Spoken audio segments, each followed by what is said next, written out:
বাংলাদেশের একমাত্র অলরাউন্ডার, হ্যাঁ, আপনাদের সেই প্রিয় সাকিব আল হাসান। আসসালামু আলাইকুম।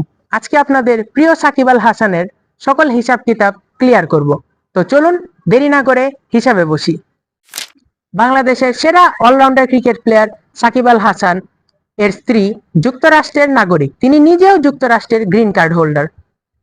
শুধু তাই নয়, নিজের সন্তানদের জন্মসূত্রে বাঙালি না বানানোর জন্য জন্ম দিয়েছেন আমেরিকাতে। আশা করি এর থেকে বুঝতে পারছেন নিজ দেশের প্রতি তার আস্থা ও দেশপ্রেম কতটুকু। আসুন এক নজরে আপনাদের সাকিব নামাগুলো জেনে আসি। আদম পাচারের সাথে জড়িত সাকিবের কোম্পানি ফিয়েস্তা। ফিয়েস্তা একটি ইভেন্ট ম্যানেজমেন্ট কোম্পানি। 2015 সালে জাপানের সাংস্কৃতিক অনুষ্ঠান নামে আদম পাচার করতে গিয়ে ধরা খায় ফিয়েস্তা। সাকিবের কাছে কোটি টাকার বেশি পাওনা অভিযোগ কাঁকড়া ব্যবসায়ীদের। 2016 সালে সাতক্ষীরা উপকূলের দাতানিখালী এলাকায় সাকিব গড়ে তোলেন একটি কাঁকড়া খামার।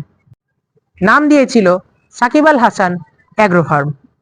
স্থানীয় 10-12 জন জমির মালিকের কাছ থেকে লিজ নেওয়া হয় প্রায় 48 বিঘা জমি। সাকিবের কাছে কোটি টাকার বেশি পাওনা রয়েছে বলে দাবি পাওয়া গিয়েছে। পরবর্তীতে 2021 সালে এই খামার বন্ধ হওয়ার পর পাওনাদারেরা নানাভাবে চেষ্টা করেছে তাদের টাকা আদায় করে নেওয়ার জন্য, তবে পাওনা টাকাগুলো আজ পর্যন্ত আদায় করা সম্ভব হয়ে ওঠেনি। বছর খানিক আগে মাগুরায় সাকিবের বাসায় তার বাবার কাছে গিয়েছিলেন পাওনাদারেরা, কিন্তু তার বাবা পাওনাদারদের সাথে খারাপ ব্যবহার করে বাড়ি থেকে বের করে দিয়েছেন। ধূমপান, মাদক ও ইত্যাদি খারাপ সাইডের সাথে সাকিবের চুক্তি। ধূমপান, মাদক ইত্যাদির সাথে চুক্তি করার নিয়ম নেই বিসিবি এর। সাকিব এই চুক্তির কথা জানাননি বিসিবিকে, নেননি অনুমতিও। এর আগে 2019 সালে বিসিবির নিয়ম 3বার ভঙ্গ করার কারণে সকল ধরনের ক্রিকেট থেকে সাকিবকে ব্যান করা হয় 2 বছরের জন্য। পরবর্তীতে তার ভুল স্বীকার করার কারণে আইসিসি ব্যান কমিয়ে 1 বছর করে ফেলে। প্রতিষ্ঠানের শেয়ার কারসাজিতে সাকিব লেনদেন 104 কোটি টাকা। আপনাদের সাকিব পুঁজিবাজারের কারসাজির নায়ক আবুল খায়ের গ্রুপের সদস্য। সাকিব এই প্রতিষ্ঠানগুলোর বেনিফিশিয়াল অ্যাকাউন্টের মাধ্যমে লেনদেন করেন 104 কোটি টাকা। সর্বোচ্চ 46 কোটি টাকা লেনদেন হয়েছে অন ব্যাংকের শেয়ারে। আবার স্বাস্থ্যের পলাতক মিঠুর সঙ্গে ব্যবসায় আপনাদের প্রতারক সাকিব। অভিযোগ পাওয়া গিয়েছে কৃষকদের প্রায় 30 একর জমি দখল করা হয় নীলফামারীর কিশোরগঞ্জ এলাকায়। নর্থ চিক্স রংপুর লিমিটেড নামে ব্যবসা প্রতিষ্ঠান গড়ে তোলা হয়। জমি দখলে বাধা দেওয়ায় পুলিশের সাথে সংঘর্ষে গুলিবদ্ধ ও আহত হন অনেক কৃষক। স্থানীয়রা বলেছেন প্রভাবশালী মিঠুর সঙ্গে বেনজির আহমেদ ও সাকিব যুক্ত হলে দুর্ভোগে পড়লেও মুখ খুলতে পারেননি স্থানীয়রা। বাংলাদেশে ক্যান্সার হাসপাতালের নামে ইউএসএতে চাঁদাবাজি করিয়েছেন সাকিব আল হাসান। মাগুরায় নিজের নামে ক্যান্সার হাসপাতালের কথা বলে নিউ ইয়র্কে সংগ্রাম তহবিলে চাঁদাবাজিতে নেমেছেন সাকিব আল হাসান। কোম্পানির নাম Shakib Al Hasan cancer awareness ink. অথচ দাওয়াতপত্রে দেওয়া হয়নি কোম্পানির নাম, বা কোথাও দেওয়া হয়নি কারো নাম, ঠিকানা বা যোগাযোগ। এছাড়াও সাকিবের বাবার আওয়ামী লীগের সাথে সম্পর্ক ছিল আগে থেকে। এছাড়াও ম্যাচের মাঝখানে ফ্যানকে চড় মারতে আসা কিংবা দলকে ফেলে রেখে শোরুম উদ্বোধন করতে যাওয়া, এজন্য আপনারা তাকে শোরুম আল হাসানও বলে থাকেন। ম্যাচের প্রস্তুতি রেখে বিজ্ঞাপন শুট করা ও রয়েছে আরো বিভিন্ন ধরনের অ্যালিগেশন তার নামে। এত কিছু জানার পরও আপনারা কি বিশ্বাস করেন যে সাকিব এই দেশের নেতা হতে চেয়েছিল, নাকি চেয়েছিল সে লাইসেন্সকৃত একটি টাকার ফ্যাক্টরি খুলতে?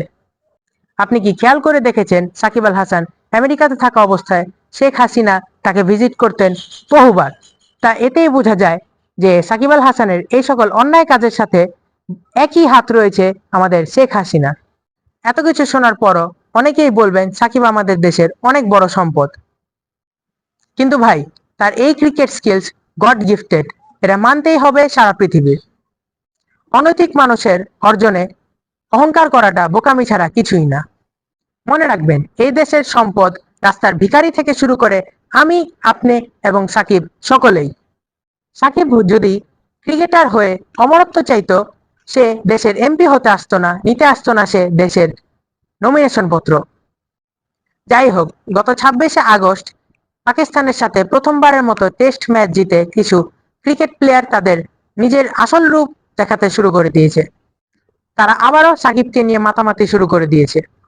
জুলাই আগস্ট মাসে তোরা কোথায় ছিলি যখন আমার ভাইরা তোদের জার্সি গায়ে দিয়ে গুলিবদ্ধ হয়েছে? সোশ্যাল মিডিয়ায় একজন খেলোয়াড় লিখেছেন, আমি জানি সাকিব কখনো এরকম অনৈতিক কাজ করতেই পারে না। ভাই, আপনাকে প্রশ্ন করতে চাচ্ছি, মানুষের জায়গা দখল করা কি মানবিক কাজ? শেয়ার বাজার কারসাজি করা কি মানবিক কাজ? পাওনা টাকা না দেওয়া কি মানবিক কাজ? খুনির শোরুম উদ্বোধন করতে যাওয়া কি মানবিক কাজ?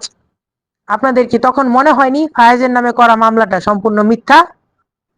এত কিছু দেখার পরও যাদের সাকিবের চেহারা দেখে মায়া লাগছে, তারা একটু পঙ্গু হাসপাতাল থেকে ঘুরে আসুন, দেখে আসুন যে আপুটা তার চোখ হারিয়েছে, যে ভাইটা তার পা হারিয়েছে, আসল দেশপ্রেম দেখতে কেমন হয় স্পষ্টভাবে দেখতে পারবেন। মনে রাখবেন, বেয়াদবকে যদি তার নিজ জায়গা থেকে অতিরিক্ত ভালোবাসা ও সম্মান দিয়ে উপরে তোলা হয়, তখন সেই বেয়াদবি পাল্টা দেশের ক্ষতি করে সে দেশের মানবের। আমার আজকের ভিডিওটি এই পর্যন্তই শেষ হলো। ভিডিওটি প্লিজ বেশি বেশি শেয়ার করবেন এবং ভালো লেগে থাকলে আমার পেজটি দয়া করে ফলো দিয়ে দিবেন। আপনাদের সাথে আবারও দেখা হবে অন্য একটি ভিডিওতে। ততদিন পর্যন্ত ভালো থাকবেন সবাই। আসসালামু আলাইকুম।